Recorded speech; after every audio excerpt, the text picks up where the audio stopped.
দুনিয়াতে যার চাহিদা যত কম সে ততই সুখী হবে। আমাদের যত কিছুই থাকুক না কেন, কিন্তু চাহিদার কোনো শেষ নাই। এ কথাটা বলার একটাই কারণ হচ্ছে, আমরা যদি বাড়ি করি ভাবি যদি একটা গাড়ি কিনতে পারতাম। আমাদের চাহিদা দিন দিন বেড়ে যায়। আসসালামু আলাইকুম, কেমন আছেন সবাই? আশা করি ভালোই আছেন। আপনাদের সাথে কথা বলতে বলতে আমি খেজুরগুলো বক্সে ভরে ফেললাম। আর এবছর আমাদের এই প্রথম লিচু এনেছে আমাদের। লিচুগুলো গুছিয়ে, খেজুর সব কিছু গুছিয়ে রেখে এখন আমি কিছু লিচু খাচ্ছি। আমার ছেলেরা খাওয়ার আগে আমি লিচু খাচ্ছি, কারণ লিচু দেখে আর আমি লোভ সামলাতে পারলাম না। লিচুগুলো বেশি মিষ্টিও না, আবার বেশি টকও না, মোটামুটি।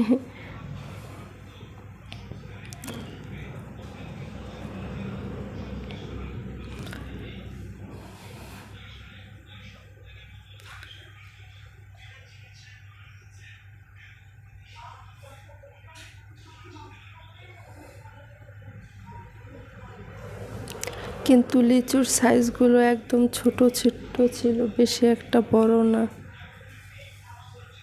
আর খেতেও বেশি একটা স্বাদ তেমন না।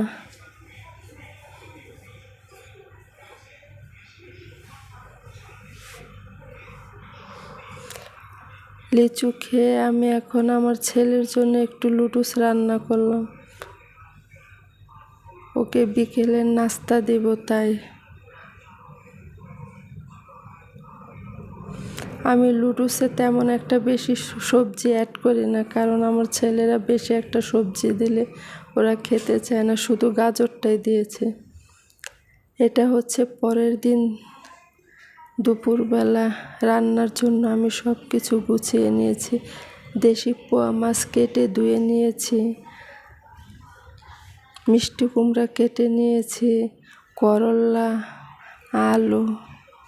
আজ আমি দেশি পোয়া মাছ দিয়ে করলার ঝোল রান্না করব।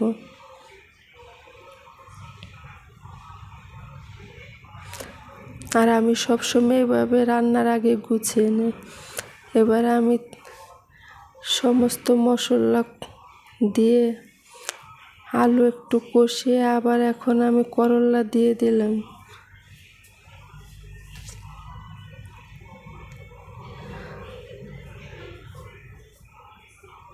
আলুর সাথে করলা একটু কষিয়ে কিছুক্ষণ ঢেকে রাখবো। এখন করলা একটু সিদ্ধ হয়ে গেছে, হাফ সেদ্ধ।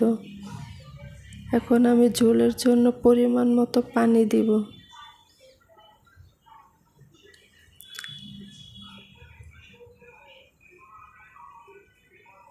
করলা দিয়ে পোয়া মাছের ঝোল তরকারি রান্না করব, তো এর জন্য পানির পরিমাণটা একটু বেশি করে দিলাম।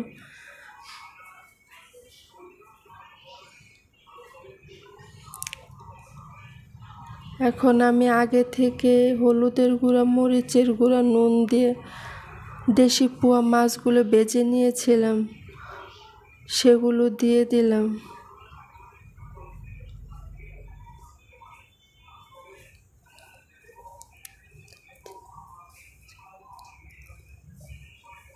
দিয়ে কিছুক্ষণ আবার রান্না করে